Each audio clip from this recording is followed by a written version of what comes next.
நேரம் அதிகாலை 4:30 மணி. நானும் என் அக்கா வீட்டு மொட்டை மாடிக்கு பாத்திரங்கள், அடுப்பு, சிலிண்டரு, சில பல மளிகை சாமான் எல்லாம் எடுத்துகிட்டு போய் மொட்டை மாடிக்கு வச்சுருந்தோம். ஏன்னா நம்ம கல்யாணம் விட்டு கேசரி செய்ய போகிறோம். அக்கா என்ன பண்ணால் பாத்திரத்தை தேய்ச்சி எடுத்துட்டா ஃபஸ்ட்டு. அதுக்கப்புறம் ரவையை சிம்மில் கொஞ்ச நேரம், அதிக தீயில் கொஞ்ச நேரம் வறுத்து எடுத்து தனியாக வச்சுட்டு, அதுக்கப்புறம் பார்த்திங்கன்னா ஒரு அளவுக்கு 2 அளவு தண்ணியை ஊற்றி அதிலே நெய், எண்ணெய் அப்படியெல்லாம் போட்டு உப்பு போட்டு நல்லா கொதிக்க வச்சு, அப்புறம் நம்ம வறுத்து வச்ச ரவையை கொஞ்சம் கொஞ்சமாக போட்டு வதக்கணும். இப்போ கண்டிப்பாக சிம்மில் தான் இருக்கணும் தீ. இந்த 1 கிலோவில் செய்கிற கேசரியை நம்ம தாராளமாக ஒரு 100 பேர் சாப்பிட்லாம். 1 கிலோவுக்கு சர்க்கரை பார்த்திங்கன்னா உங்களுக்கு நல்லா ஸ்வீட்டாக வேணும்னா 1 கிலோ போட்டுக்கலாம். அப்படி சர்க்கரை கம்மியாக வேணும்னு சொன்னிங்கன்னா ஒரு 3/4 கிலோ சர்க்கரை போட்டுக்கலாம். ரவையை நம்ம வதக்கும் போது அடிப்பிடிக்காமல் இருக்கிறதுக்காக கூட அண்ணன் ஒருத்தங்க ஹெல்ப்புக்கு வந்தாங்க. நாங்கள் 3 பேர் சேர்ந்து அதை மாற்றி கிண்டணும்.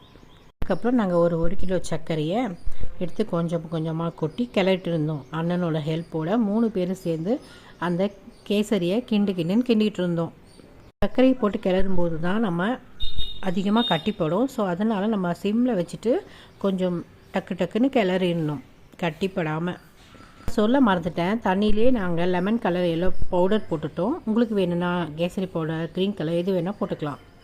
அதுக்கப்புறம் ரவையும் சர்க்கரையும் நல்லா மெல்ட் ஆகி ரவை வெந்ததும் இறக்கி வச்சுட்டு, அதுக்கப்புறம் பைனாப்பிள் எசன்ஸ் ஊற்றி நல்லா கிளறிட்டோம். நீங்கள் வேணும்னா வேறு எந்த ஃப்ளேவர் எசன்ஸ் வேணாலும் சேர்த்துக்கலாம். திருப்பி நல்லா கிளறி வச்சுட்டு, திருப்பி தனி வானலில் நெய் ஊற்றிட்டு, நல்லா தாராளமாக நெய் ஊற்றிட்டு, ஆளுக்கு ஒரு முந்திரியாவது கிடைக்கணுன்றதுக்காக முந்திரி நல்லா ஆளுக்கு நிறைய போட்டு வதக்கணும். லேசாக முந்திரி பருப்பை வறுத்து எடுத்து அதை நம்ம கேசரியில் கொட்டிடலாம். அதுக்கப்புறம் நல்லா கிளறிடலாம். இது கல்யாண வீட்டு கேசரிங்கிறதுனால நாங்கள் நிறைய முந்திரி போட்டிருக்கோம். உங்களுக்கு வேணும்னா முந்திரி கம்மியாக கூட போட்டுக்கலாம். அதுக்கப்புறம் நல்லா போட்டு வதக்குன்னு வதக்கிட்டு நம்ம கல்யாண வீட்டு கேசரி ரெடி ஆகிடும். நான் இந்த வீடியோ எடுத்து 1.5 வருஷம் ஆச்சு. இப்போ தான் எனக்கு அப்லோட் பண்ண டைம் கிடச்சிச்சு. Sorry friends. இந்த 1 கிலோவில் கல்யாண வீட்டு கேசரி செஞ்சோம் இல்லையா, இது ஒரு 100 பேர் வரைக்கும் தாராளமாக சாப்பிட்லாம்.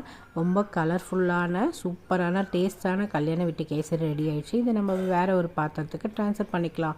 இந்த வீடியோ பிடிச்சிருந்துச்சா ப்ளீஸ் லைக் பண்ணுங்கள், சப்ஸ்கிரைப் பண்ணுங்கள், பக்கத்தில் ஆல் பட்டன் ப்ரெஸ் பண்ணுங்கள். அதோட கமெண்ட்டில் உங்கள் கருத்தை பதிவிட மறக்காதீங்க. சமையல் மேடை சேனலில் இந்த கல்யாண வீட்டு கேசரி உங்களுக்கு பிடிச்சிருக்குன்னு நம்புகிறேன். இதோட அடுத்த வீடியோவில் பார்க்கலாம். தேங்க்ஸ் ஃபார் வாட்சிங்.